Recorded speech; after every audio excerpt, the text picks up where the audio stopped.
Fala galera que já é inscrita no Pautas e Táticas ou que vai se inscrever assim que o vídeo acabar. Bom, estamos aqui para responder a caixinha de perguntas de vocês, mas é difícil a gente estar no dia de hoje com um ânimo exaltado, com um tom alegre para cima, depois da gente acordar na manhã dessa quinta-feira com a notícia devastadora, trágica, triste da perda, né, tão cedo, do Diogo Jota e do seu irmão, também jogador de futebol, André Silva, que se foram num acidente de carro, ali na altura de Zamora, né, entre Portugal e Espanha. Jovem, 28 anos, estava no auge da vida, tinha se casado há 11 dias, tinha conquistado 2 títulos importantes na última temporada, né, um com o próprio Liverpool, a Premier League, outro com a seleção portuguesa, a Nations League. Que Deus conforte o coração dessa família, né? Os pais que perderam de uma vez só 2 filhos, os 3 filhos do Diogo Jota, da esposa, que tinha recém-casado, né? E agora se torna uma viúva. E eu quero aqui prestar o meu respeito, a minha condolência e alguns instantes de silêncio em homenagem a esses 2 atletas.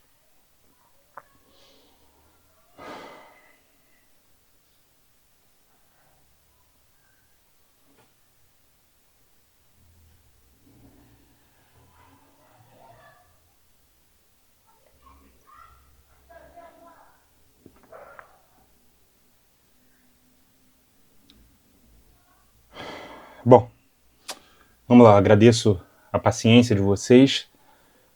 Vou responder as perguntas de vocês, já vi que teve gente que mandou mais de 3 perguntas.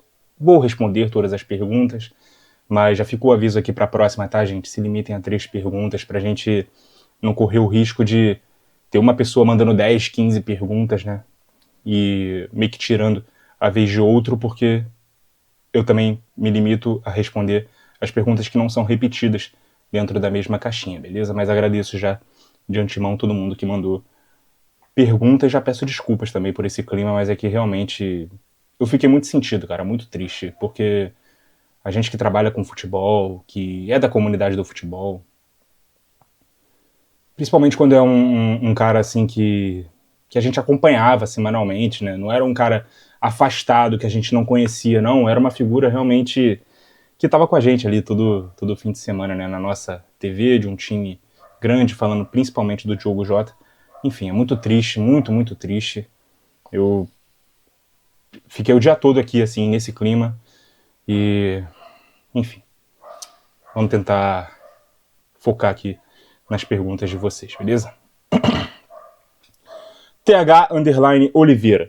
Acha que o Flu vai ter mais facilidade com o Al Hilal do que teria com o City? Eu diria que terá menos dificuldade, mas ao mesmo tempo vai ser um jogo difícil. Eu coloco o Hilal ainda como favorito. É um time europeu fora da Europa, gente. É um time de um orçamento muito alto, com jogadores que ainda tinham ou que ainda têm mercado em alguns dos principais clubes da Europa.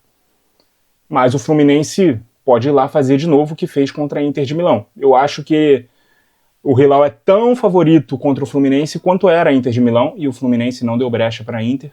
Aliás, sofreu, né, durante o jogo, mas abriu o placar cedo no jogo e conseguiu matar o jogo ali nos minutos finais. Contou com um grande goleiro, uma grande atuação da defesa, um excelente plano de jogo ali montado pelo seu treinador.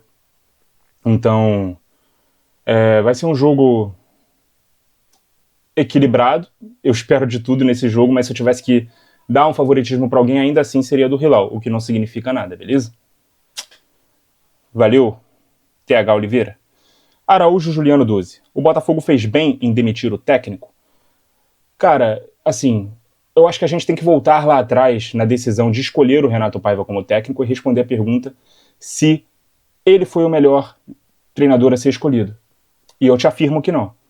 Eu lembro que eu respondi aqui numa caixinha anterior que, quando o nome dele foi anunciado, eu esperava mais, a minha reação não foi de estar animado, entusiasmado, feliz, satisfeito com a escolha do nome dele, mas eu pregava que ele tivesse mais tempo para que o trabalho pudesse evoluir. E o trabalho evoluiu do começo até o ponto que ele foi demitido, né? O time estava vivendo seu melhor momento no quesito resultados. Tinha 9 vitórias nos últimos 13 jogos, tinha conseguido mudar ali um padrão de jogo que ele achou no meio do caminho para conseguir tornar o time mais sólido, também com mais qualidade para agredir o adversário, falando principalmente dos jogos aqui do cenário nacional e sul-americano. Mas, enfim, eu vejo 2 razões ali para a demissão, né? Primeiro, a forma como o time se portou contra o Palmeiras, né? Na partida das oitavas de final do Mundial. E a forma com a qual o John Textor idealiza, né, o futebol do time. Ele fala, desde que ele assumiu a SAF do Botafogo, no Botafogo Way, né, da forma Botafogo de jogar futebol, que é uma forma ofensiva, uma forma para frente. Ele queria ter visto isso contra um adversário que é da mesma liga, vai. Não vamos falar que é inferior, nem nada disso, até porque eu nem acho que seja. Acho até que pelo tempo de trabalho que o Abel tem, o Palmeiras é mais time que o Botafogo mesmo. Alguns estavam dando favoritismo para o Botafogo no confronto pelo recorte recente, pelos resultados surpreendentes que o Botafogo estava tendo no Mundial e pela falta de futebol que o Palmeiras vem apresentando na competição. Eu sempre disse aqui que era 50-50, a moeda poderia cair, né, para qualquer um dos dois lados. Acabou que o Botafogo deu uma facilitada, digamos assim, para o Palmeiras, deixando de atacar. Eu sei que vai ter mais perguntas sobre isso e eu vou voltar nisso aqui quando chegar a hora. E outra razão ali que pode ter justificado a demissão, bom, o Paiva ele não era a primeira, nem a segunda, nem a terceira opção do Textor. Estamos em meio de temporada agora, a janela acabou de abrir, e é um período em que é mais fácil ou menos difícil contratar tanto treinador quanto jogadores, né? Antes da temporada europeia começar. Depois que começa, é mais difícil os caras quererem abandonar o projeto lá para poder assumir, né, um clube da América do Sul. Então acredito que agora eu acho que o Textor, tenho essa impressão, tá? Não é informação, é opinião. Acho que ele vê uma brecha maior para tentar contratar alguém que pudesse estar à frente ali do Paiva, né, quando ele quis e viu essa impossibilidade por conta do período da temporada que era. Acho que agora talvez ele possa conseguir trazer quem ele queria de primeira, beleza? Vamos aguardar para ver. Se eu concordei com a demissão, cara, eu entendo a demissão, mas eu não faria. Tá? Eu acho muito mais fácil que um técnico que conseguiu evoluir em 3 meses pudesse seguir evoluindo e corrigir os erros que cometeu nos próximos 6, do que alguém chegar agora com o bonde andando, conhecer o elenco todo de novo, fazer o time passar por todo aquele processo de novo. Eu não sei o quão rápido esse cara vai vir, eu não sei o quão melhor do que o Paiva ele será, se é que será. Então tudo virou uma incógnita de novo no Botafogo. Eu via o trabalho andando para frente e agora eu tô vendo uma interrogação mais uma vez. Mas é aquilo, né, cara? A pressão externa vira interna, fica aquele torcedor que é mais corneteiro falando, pô, vai esperar cair da Libertadores, cair da Copa do Brasil, não ter mais chance de aspirar nada muito ambicioso no Brasileiro para poder fazer a demissão.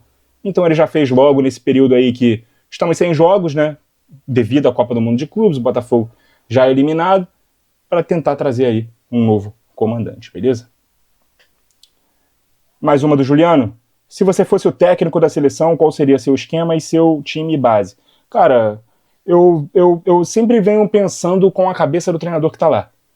E o treinador que está lá é muito mais qualificado do que eu seria, né, para estar na seleção. Ele, aparentemente, gosta mais de um 4-4-2, em 2 linhas de 4, segurando um pouco mais o lateral esquerdo, que é o Alexandre, soltando um pouco mais o lateral direito, que nesse momento é o Wanderson. Eu usaria a mesma base de elenco, né, de time titular que ele está usando, especialmente do segundo jogo, mas ali com uma dúvida na ponta esquerda, porque ele usou o Gabriel Martinelli, ele não teve o Rodrigo, né, não está sendo muito utilizado aí no Real Madrid, em que condições ele vai voltar, quem poderia ser esse outro jogador aberto pela esquerda na segunda linha de 4, talvez o Gerson, que está indo para o Zenit, né, talvez o Samulino finalmente convocado, jogando nessa posição, talvez o Savinho voltando para a lista, enfim. Eu acho que essa é a única incógnita que a gente tem no time. De resto, cara, é o time que ele vem escalando mesmo. Alisson no gol, Wanderson, gostei muito do Alex, né, do Lille, ao lado do Marquinhos na zaga. Eu acho que nesse momento ele tem que estar um passo à frente do Gabriel Magalhães. E o Alexandre na lateral esquerda, que também fez muito boa apresentação. Casemiro e Bruno Guimarães, os dois volantes. Rafinha na direita, aí temos a interrogação na esquerda. E na frente o Vini, e o Matheus Cunha também se apresentou muito bem. Ah, mas e o Neymar? O Neymar, hoje, para mim, ele é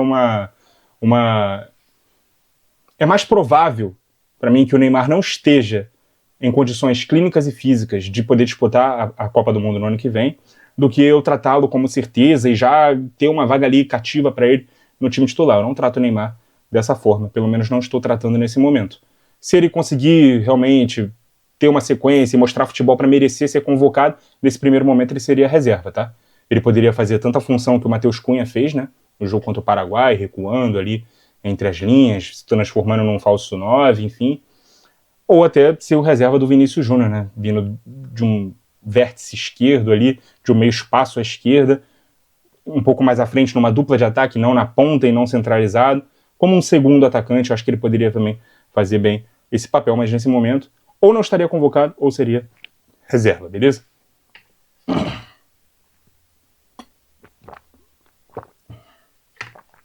A terceira do Juliano. O Valverde é o melhor jogador do Real Madrid? Eu vejo que você gosta muito do Valverde, né, Juliano? Você faz muitas perguntas sobre o Valverde, exaltando o Valverde. Já chegou a me perguntar até se ele era o melhor do mundo.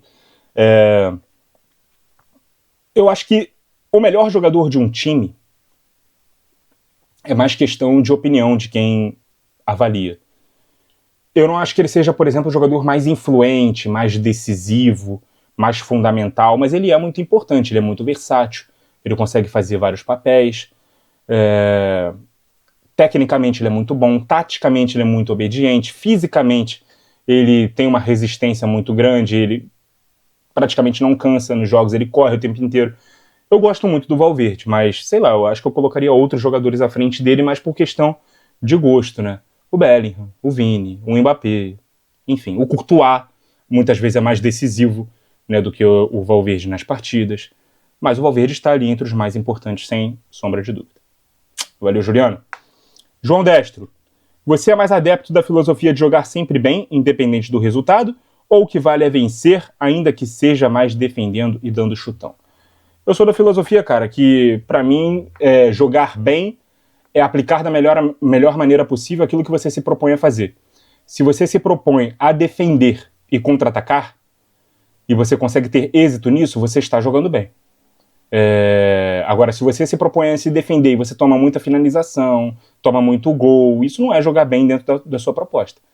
E se você se propõe a atacar o tempo todo e seu time não faz gols, você não está jogando bem também. Por maior que seja o seu percentual de posse de bola, seu número de finalizações na partida, seu número de chances criadas, seu número de passes certos no jogo, enfim.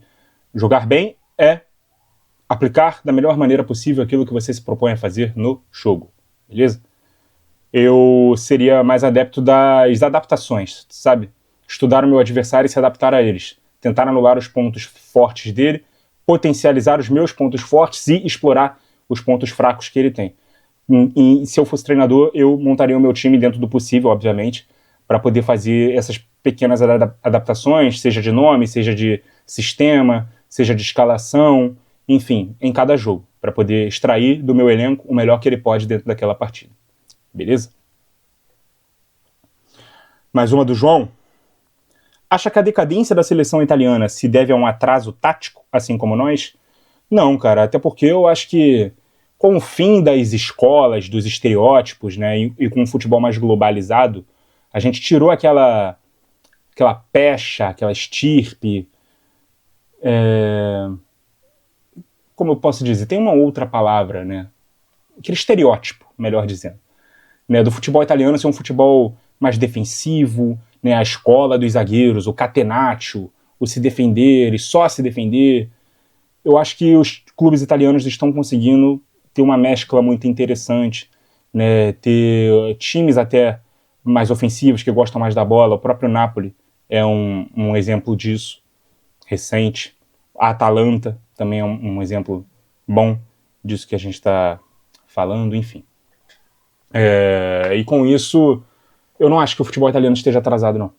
Eu acho que a gente pode condicionar isso, talvez, safras ruins, né, de jogadores italianos para poder compor bem uma seleção, ou atuações ruins, ou não ter o técnico mais adequado. Eu acho que tem muito mais a ver com a seleção em si, que é muito bipolar, né? Se a gente for pegar os últimos anos, ela consegue, por exemplo, chegar numa final de Euro em 2012, ser eliminado na fase de grupos da Copa do Mundo em 2014. Não ir à Copa do Mundo de 2018, ser campeã da Euro em 2021, não ir à Copa do Mundo em 2022. Então a gente vê uma oscilação muito grande da seleção italiana e tem que ter um pouco mais de linearidade, né, no quesito resultados, para a gente também poder ver o desempenho acontecendo. Enquanto que só for resultado em si, a gente vai ver uma série de decisões equivocadas, como eu achei a última, né? A demissão do Spalletti, a contratação do Gattuso para ser o técnico da seleção italiana. Eu não faria esse movimento, beleza? Valeu, João. Top 0 a 1910. Quais as pessoas no mundo do futebol que você se inspira ou gosta, sejam elas jornalistas, youtubers, etc? Cara, eu já falei aqui que os comentaristas que eu mais gosto são o Paulo Vinícius Coelho, né, o PVC, e o Rafael Oliveira. É o estilo de comentarismo, digamos assim, que eu tento adotar para mim, né? São caras que procuram entender muito sobre muitos times para poder saber do que tá falando e não ficar só naquilo ali de preso ao time que ele torce, porque ele já revelou qual é o time que ele torce, então ele tem que mostrar mais conhecimento sobre aquele time e falar de qualquer jeito do time dos outros. Eu detesto comentarista que faz isso. Eu gosto mais daquele que procura entender todos os lados. O PVC, ele é muito versátil, ele fala sobre tática, ele é um grande apurador, ele tem uma memória espetacular, ele tem opiniões muito contundentes e geralmente muito certeiras. O Rafael Oliveira é um cara que também sabe analisar o meio e os outros comentaristas, né? E, cara, algumas frases dele ecoam, assim, na minha mente de uma forma que eu aprendi muito assistindo o Rafael Oliveira, sabe? Só de ouvir os comentários dele, cara, isso já mostra como ele é tão diferente dos demais. Pra mim, ele é o top 1 hoje, então pra mim são os dois melhores comentaristas. Fora outro tipo de conteúdo que eu consumo, tem um canal sobre tática, que eu acho que ele é inglês, né? Ele é gringo, ele é no idioma inglês, mas eu acho que ele é da Inglaterra, que se chama Football Made Simple. Pra mim é o melhor canal de futebol que tem no YouTube. Né, eu assisti o antigo canal do falecido, que Deus o tenha, Valdir Espinosa, ex-treinador de Grêmio, de Botafogo, de Fluminense, enfim.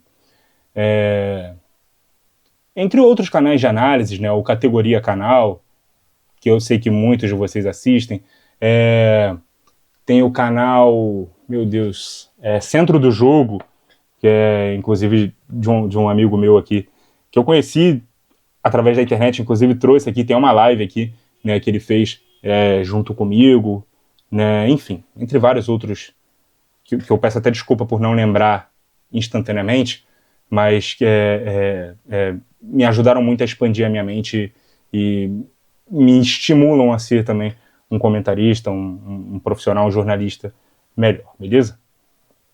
Mais uma do Topzera. Já pensou em lançar alguns vídeos curtos de análises táticas em outras plataformas, como o TikTok? Cara, eu já pensei, seriam mais cortes, né, dos vídeos do próprio canal mesmo, colocar alguns reels no Instagram também. O TikTok eu já pensei em ter alguma pessoa para fazer isso para mim, mas não deu certo, sabe? Não, me desentendi, né, com essa pessoa em relação a isso, em relação à visão que ela tem sobre o meu trabalho, inclusive, então acabou deixando para lá essa ideia, mas sim, eu já pensei sim. Mas eu acho que seria meio que começar do zero de novo, em outra plataforma, fazer ela crescer. O próprio Instagram, ele já não é tão grande assim, né, no número de pessoas.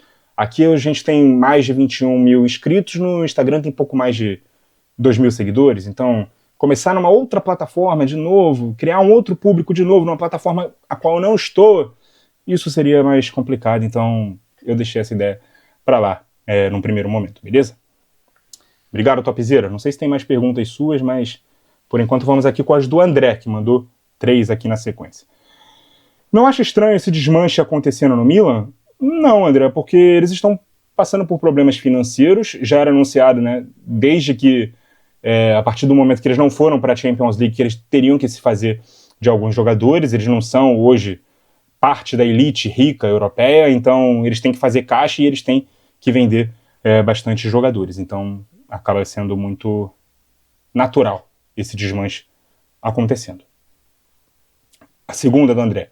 Que clube faz o melhor mercado até aqui? Cara, eu tô gostando muito do mercado do City, cara, com o Cherki, com o Reinders, aquele lateral esquerdo lá, né, acho que é Aïnouri, o nome dele, bom jogador, muito bom jogador, né, fora os reforços que o time já trouxe, né, na segunda janela da temporada passada, no início desse ano, final do ano passado, que também vão encorpar esse elenco.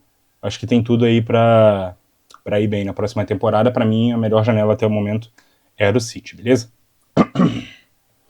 E mais uma do André. Um jogador que a maioria gosta, mas você não é muito fã. E por quê? Eu não sei se a maioria gosta, cara, mas eu tenho muitas críticas ao Paquetá. Acho que quem acompanha aqui o canal sabe, né, que eu sou bastante crítico ali do Paquetá, porque eu acho que é um jogador que, por ser versátil, por poder fazer vários papéis, muitas vezes é superestimado. O tempo que ele ficou sendo intocável na seleção, sempre sendo convocado e sempre sendo titular, não saía do time nas rotações, se tinha algum outro jogador pedindo passagem na posição que ele estava jogando, ele saía daquela posição e ia jogar em outra, e isso me fez criar uma certa implicância com o Paquetá. Eu não acho que ele é um jogador ruim, tá? Mas eu acho que é um jogador superestimado e eu critiquei ele tantas vezes que eu acho que ficou a impressão de que eu não gosto do Paquetá. Eu só acho que ele não é tão bom quanto algumas pessoas querem fazer ele parecer ser, beleza? Tentando ser respeitoso aí com o jogador, especialmente num dia como hoje, né? Obrigado, André. Felipe Gabriel, qual a melhor maneira para capacitar nossos atletas e ter a melhor tomada de decisão no jogo? Cara, repetição nos treinos. Criando as situações e orientando ele o que ele tem que fazer, convencendo ele que aquela decisão é a melhor, e quanto mais você repete no treino, mais você cria automatização na cabeça do atleta, que quando se deparar com aquela situação no jogo, ele vai conseguir tomar a tomada de decisão mais correta. É claro que é muito difícil você desenhar todos os cenários possíveis que podem acontecer numa partida no treino, mas a partir do momento que o jogador erra no jogo, você pode corrigir esse erro, né, aperfeiçoando isso no treino para que aquele mesmo erro não aconteça. Então, para mim, o treino é fundamental para que o jogador seja estimulado a tomar essa melhor decisão dentro de uma partida. Mas ela ainda é uma coisa puramente individual do jogador, porque você pode treinar. Se na hora lá no campo ele que resolver fazer outra coisa, sei lá por quê, ele vai fazer. E o técnico não tem controle de nada disso. O importante é você implementar e tentar convencer o jogador que aquilo é o melhor a se fazer. Nossa, eu tô soluçando bastante.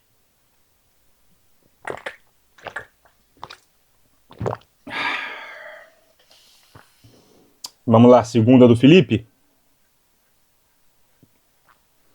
Seria bom para o futebol brasileiro que um árabe comprasse um clube médio e investisse como o City? Perdão. Eu acho que já tá havendo um movimento aí das SAFs, e eu acho que não precisa ser um árabe, não precisa ser um cara de uma nacionalidade específica. Desde que entenda de futebol e consiga investir um dinheiro limpo dentro do time, eu acho que tá valendo, tá? Não vejo a necessidade de ser árabe, não. A terceira do Felipe. Na base, os jogadores devem ser estimulados a jogar em posições de defesa e ataque ou não? Cara, o jogador tem que ter característica. Eu acho que o principal de um treinador é saber respeitar as características dos jogadores, saber extrair o melhor do que aquele jogador pode render, porque não adianta você tentar ensinar uma coisa que a característica dele mostra que ele não é apto para aquilo. E, havendo esse respeito, você pode potencializá-lo nas posições e funções que ele melhor vai fazer. Não adianta você querer que um cara que seja muito bom no ataque, do meio para frente, mas que não tenha aquela intensidade para marcar, marque. Né? Não adianta você tentar ensinar um jogador a fazer isso ou tentar estimular essa vontade nele de fazer isso, porque muitas vezes ele vai precisar de um contexto em que ele vai ter de ser mais preservado. numa fase defensiva. É lógico que os jogadores que conseguem ser mais versáteis e jogar com e sem bola vão sair na frente. Mas muitas vezes o com e sem bola de um jogador nota 6 não vale tanto a pena assim para um sem bola nota 4, 3 e um com bola nota 10. Eu acho que mais vale você ter esse tipo de jogador aqui. Posso dar exemplo do Messi. Eu acho que nenhum clube abriria a mão do Messi. Nem hoje, nem em nenhum momento da carreira dele, né? E ele é um cara pouquíssimo intenso sem bola. E o sem bola dele, que eu digo, é tanto quando o adversário tem a bola, quanto ele, Messi, não tem, né? Mas os companheiros dele, né? Tem a bola nos pés e tal, e a gente vê ele andando em campo, mas ele tem uma leitura de ataque ao espaço muito boa, para poder se apresentar para receber a bola, né? Correr para receber a bola, enfim. Receber um passe, um cruzamento, ser acionado numa inversão. Ele tem essa leitura muito, muito boa, mas ele ajuda zero na defesa, né? Em outros tempos ele até subia para pressionar e tudo mais. Ali de 2013 para frente ele parou de fazer isso e tudo bem. Ele não deixou de ser o gênio, né, tecnicamente falando, que ele é, por conta disso. Então acho que o respeito à característica do jogador é fundamental para você saber o que exigir dele, beleza? Tem mais uma pergunta aqui do Topzera. Fala sobre o Paiva. Qual treinador você acha que encaixaria no Fogão? Eu curtia muito o estilo do Arthur Jorge. Cara, já falei sobre o Paiva, né, que eu não contrataria e também não demitiria agora, esperaria até o final do ano e faria a troca na próxima temporada. Quem eu acho que encaixaria? Cara, eu não consigo dissociar esse tipo de pergunta ao que a gente está vendo no noticiário e de informações que a gente já tem. Parece que o Sérgio Conceição é o preferido do John Textor, né? É o plano A. Eu aprovaria esse nome, seria uma boa contratação. Eu tentaria de novo o André Jardine, né, que era o plano A lá no momento que o Arthur Jorge saiu e o Jardine não quis vir, mas eu acho que vale uma outra tentativa. Teve um flerte, digamos assim, com o Roberto Mantini, técnico italiano, que chegou a se manifestar aí, né, ele segue o Botafogo no Instagram e postou aí esses dias algo no tipo, né, boa sorte, Botafogo, você é forte, vamos... Alguma coisa assim, ele postou e aí todo mundo já especulando, será que ele está negociando de novo? Será que ele é esse nome que não poderia vir ali no começo do ano, mas talvez esteja mais disponível para vir agora?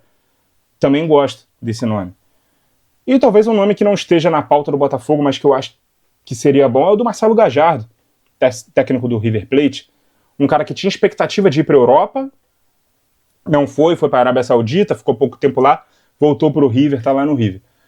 Eu acho que o futebol brasileiro é uma boa vitrine, um bom trampolim, caso ele ainda tenha essa expectativa de trabalhar na Europa, né? É um futebol mais visto pelos europeus do que o argentino, né? Não nessa comparação. Tem a própria rede de clubes ali do Textor, por mais que ele agora tenha deixado ali as funções administrativas com outros membros da Eagle, né? No que diz respeito ao Lyon, vendeu a parte dele ali no Crystal Palace, mas ele está atrás de um outro clube aí para poder comprar na Europa. E isso pode ser um atrativo para que esse cara possa vir, né? Vai ganhar mais dinheiro, vai estar num clube competitivo, que disputa as principais competições. Eu tentaria o Gajardo. Mas o River Plate é o clube da vida dele, inclusive como jogador, né, etc. Mas ele já saiu uma vez, ele já pediu para sair uma vez, não foi para onde ele queria ir, foi para outro lugar, não deu certo, voltou, tá lá. Não é mais o Gajardo do auge da própria carreira, mas eu gostaria de vê-lo no Botafogo, sim. Beleza? É um dos nomes aí que eu gostaria de ver no clube. O Gabriel Baltazar pergunta se eu achei a demissão do Paiva justa. Eu já respondi. Mais uma aqui do Gabriel. Quais erros o City cometeu para tomar gols em sequência? Cara, o City, desde muito tempo, ele tem uma dificuldade imensa de se defender e de manter jogadores próximos da bola, o que a gente chama de defesa de descanso, que em outros momentos ele conseguiu montar muito bem, mas nessa temporada ele meio que abriu mão, né? Tem um jogador a menos ali, próximo, né, da última linha defensiva. Normalmente, ou ele deixava os dois zagueiros, centralizava os laterais junto com o volante, tinha esses laterais para poder fazer essa recomposição, para poder se proteger do contra-ataque com 5 jogadores. Em outros momentos ele segurou os laterais na primeira linha e subiu o zagueiro, ou então ele segurava um lateral e subia só o outro por dentro, né, deixando a amplitude sempre com os pontas e não fazendo esse lateral fazer esse vai e vem o tempo todo. Nessa última temporada ele mudou isso, ele já dá um pouco mais de permissão para os laterais subirem, deixa 3 a 4 jogadores ali nessa defesa de descanso, enfim. Eu acho que é muito isso, e também a bola parada, né? A bola parada do City, né, deixa a desejar, não à toa. Tomou o gol do Koulibaly de bola parada. Se eu não me engano, teve um outro gol ali também de cabeça nesse jogo contra o Al Hilal, enfim. Eu acho que precisa melhorar, principalmente se proteger enquanto ataca, sabe? Seu time tem a bola e você tem que montar a defesa se preparando para perder ela a qualquer momento e ser contragolpeado, porque quando a pressão é mal feita ou um lançamento longo se torna uma ligação direta, né, o famoso chutão acaba encontrando o alvo em posição legal, em condição de fazer o gol, o City acaba sofrendo, né? Tem que ter maneiras mais eficientes de se proteger, né, dos riscos de se ter uma defesa tão adiantada. Que não é exclusividade do City, tá? O Bayern também sofre muito com esse tipo de lance. Mais uma do Gabriel. Pode falar um pouco da forma do Real Madrid jogar, especialmente sobre o Arda Güler? A gente tem um recorte muito pequeno, né? São só 2 jogos aí que o Xabi Alonso teve implementando essa estratégia de 3 zagueiros, que a gente nem sabe se vai ser definitiva. Nesse momento, ele tem optado por 3 zagueiros mesmo, né? Claro, o Tchouaméni é um volante, mas ele fez muitos jogos como zagueiro, inclusive em dupla, na temporada passada. Os 2 volantes à frente têm sido o Valverde e o Güler. O Güler, surpreendentemente, indo bem, vindo buscar a bola nos pés dos zagueiros, quase que se fosse um primeiro homem, e o Valverde com mais liberdade para subir. Os 2 alas, né, o Fran Garcia, que eu acho que sai na frente do Mendy, se o time não contratar outro, porque ele tem mais característica de subir ao ataque do que o Mendy é um pouco mais contido. E o Arnold na direita, até pelo longo tempo de inatividade do Carvajal, acho que ele também sai na frente jogando nessa posição.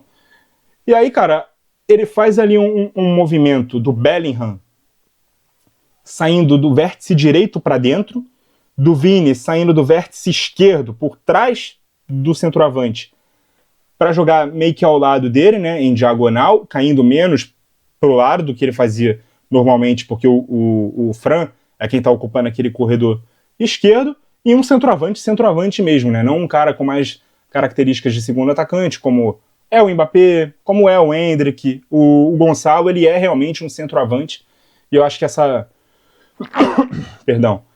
boas atuações dele, né, no Mundial fazem com que o clube freie um pouco essa busca por um 9 que se especulava que estava tendo no Real Madrid aí nessa janela que se abriu agora no dia 30. Eu acho que não vai acontecer e o clube vai aproveitar tanto o Gonzalo quanto o Endrick e, obviamente, o Mbappé dentro do elenco. Cada um vai ter uma boa minutagem ali ao longo da temporada, beleza?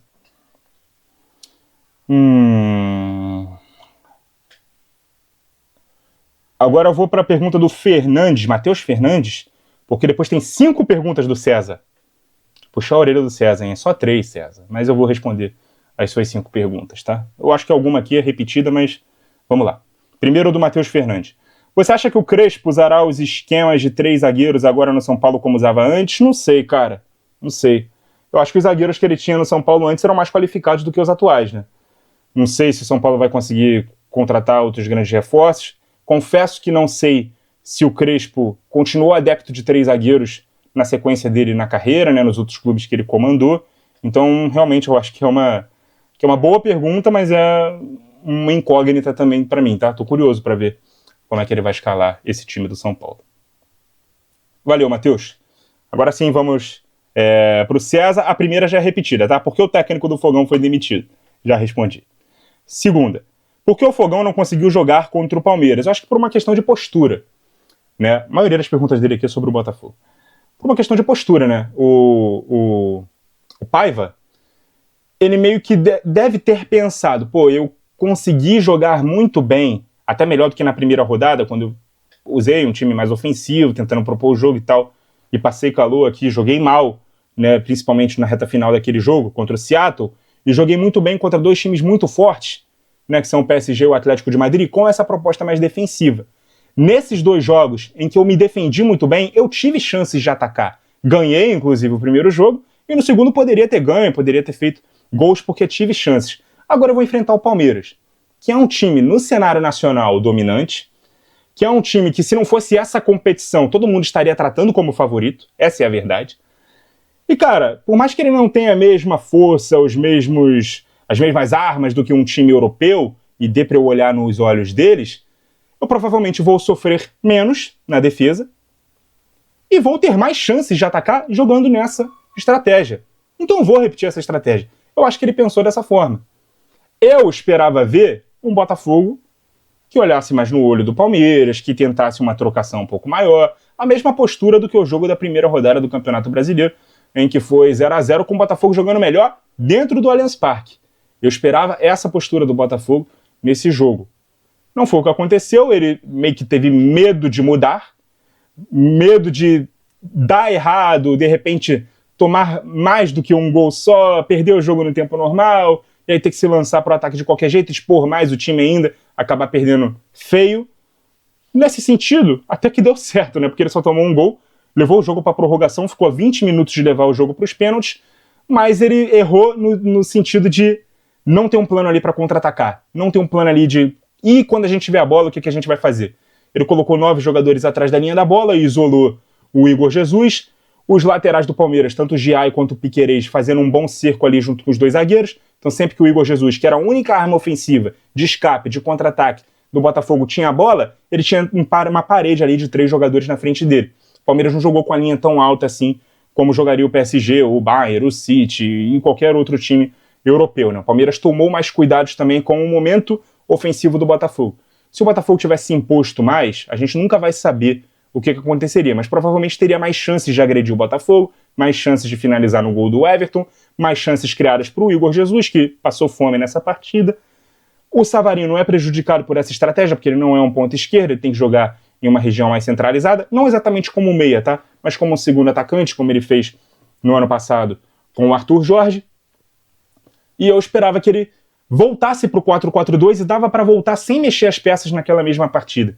Ele começou o jogo com o Danilo, que foi bem, para substituir o Gregory, o Marlon e o Alan à frente do Danilo, né, como esses 2 outros volantes. Ele poderia ter aberto o Alan, né, na frente do Vitinho, porque o Arthur estava recompondo muito pouco, e como o Abel, muito inteligentemente, talvez pensando na possível dobra de Alex Telles e Cuiabano pela esquerda, mudou o Estevão de lado, botou o Estevão na esquerda para poder atacar o Vitinho, né, num lado que seria menos coberto, e o Estevão estava tomando ali, tava dando muito perigo, né, ao Vitinho nesses enfrentamentos de mano a mano. Então a leitura do Paiva poderia ser, vou desfazer esse sistema aqui sem mexer as peças, sem mexer em nomes, tá? Só mexendo ali nas peças do tabuleiro. Vou abrir o Alan aqui para ele poder fazer essa dobra, né, junto com o Vitinho, centralizar o Marlon junto com o Danilo. E, o Arthur não tá jogando bem aqui, eu vou colocar ele lá do outro lado, na esquerda, vou tirar o Savarino da ponta. Ah, mas ele é canhoto. Não interessa, vou botar o Arthur ali, se der errado, talvez eu coloque o Cuiabano no segundo tempo, ou outro jogador ali, para poder fazer essa função.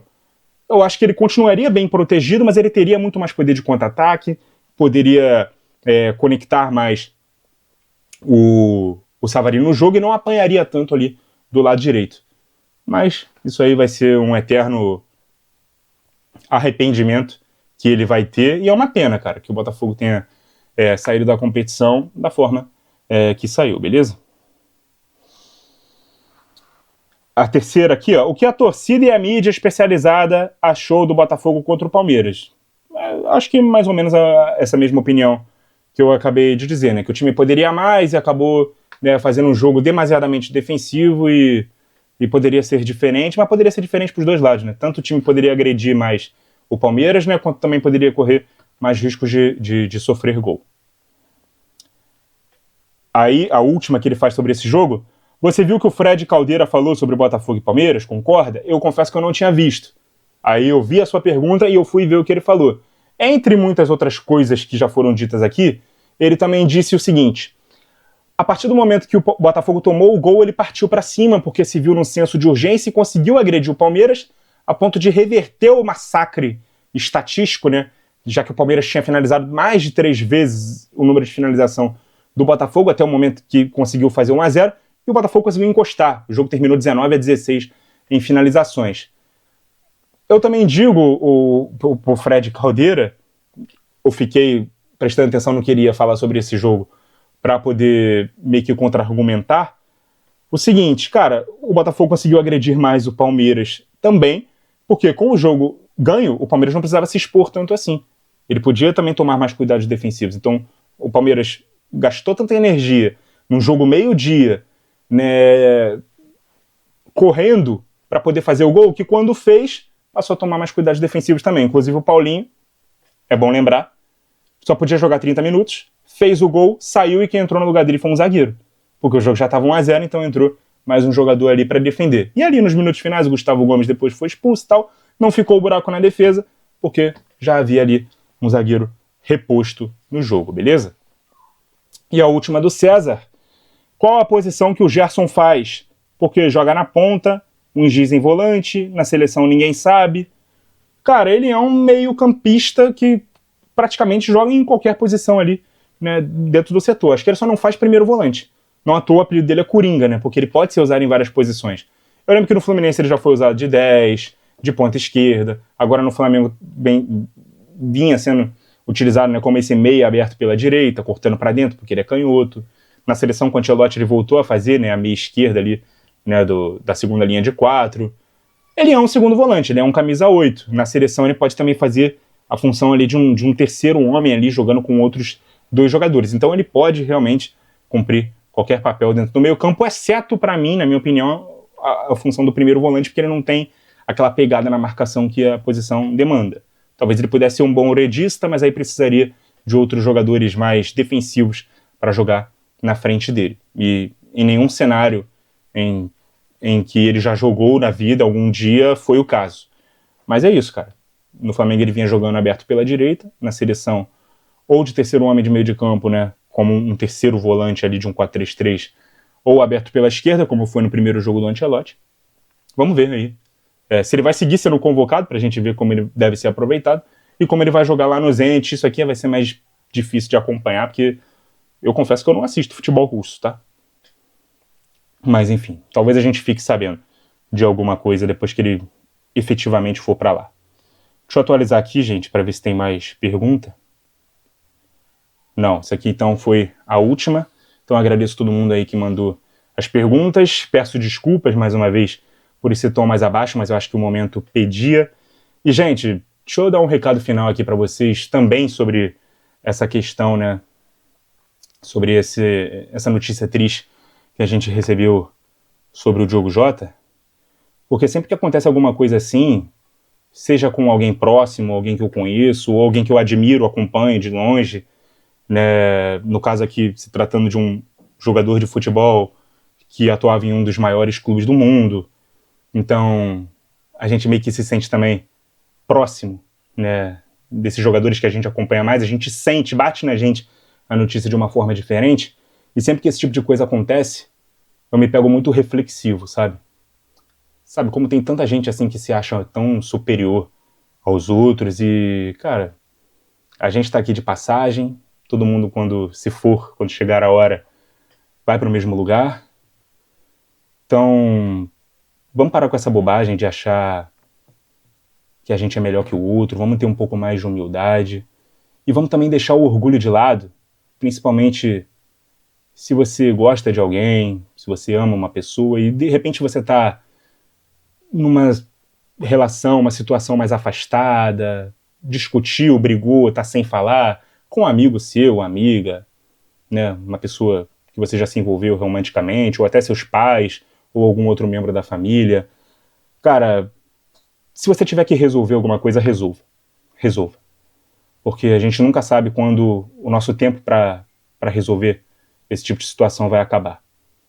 Então, vamos deixar o orgulho de lado e vamos poder resolver as coisas na conversa, né? Porque é muito triste, cara, o sentimento de arrependimento de não poder abraçar alguém que a gente ama, de não poder estar perto, estar junto, de poder dizer tudo que a gente sente, dizer para alguém porque a gente gosta, o quanto a gente gosta dessa pessoa, né, por conta de briguinhas, de desentendimentos, né, de orgulho, realmente, né, porque ninguém quer admitir que estava errado, ninguém quer pedir desculpa. Vamos praticar mais isso, né, praticar mais o perdão, resolva as coisas com quem você tem que resolver, abrace quem você tem que abraçar, diga a quem você ama, que você ama, porque o nosso tempo está acabando, a gente está aqui de passagem, nossa vida é um sopro. Eu não sou daqueles que pregam que a gente tem que viver cada dia como se fosse o último, porque só se vive uma vez. Eu acho que a gente só morre uma vez. A gente vive todos os dias e a gente tem o poder de escolher como é que a gente vai viver. Então, escolha sempre estar em paz do que estar certo. Escolha sempre estar bem com as pessoas que você gosta do que estar brigado esperando a atitude vir da outra. E esteja sempre com a cabeça tranquila, porque se eventualmente você tentar alguma coisa, tentar alguma resolução e o não vir do outro lado, pelo menos você não vai ter esse arrependimento de porra, eu não tentei. Você tentou. E aí, é claro, você não tem controle sobre a ação do outro, mas pelo menos você fez a sua parte, beleza? Esse recado aí que eu deixo, essa reflexão que eu deixo. Se você está passando por algum problema na sua vida pessoal, com algum ente querido que você perdeu recentemente, né, minhas condolências, meus sentimentos. E se você, graças a Deus, não está passando por isso, mas pertence à comunidade do futebol, tenho certeza que você está triste, abalado, assim como eu, está de luto, assim como eu, e também desejo toda a força do mundo para a gente superar esse momento e poder seguir em frente, beleza? Muito obrigado a você que acompanhou o vídeo até aqui. Continue ligado no nosso canal. E até a próxima!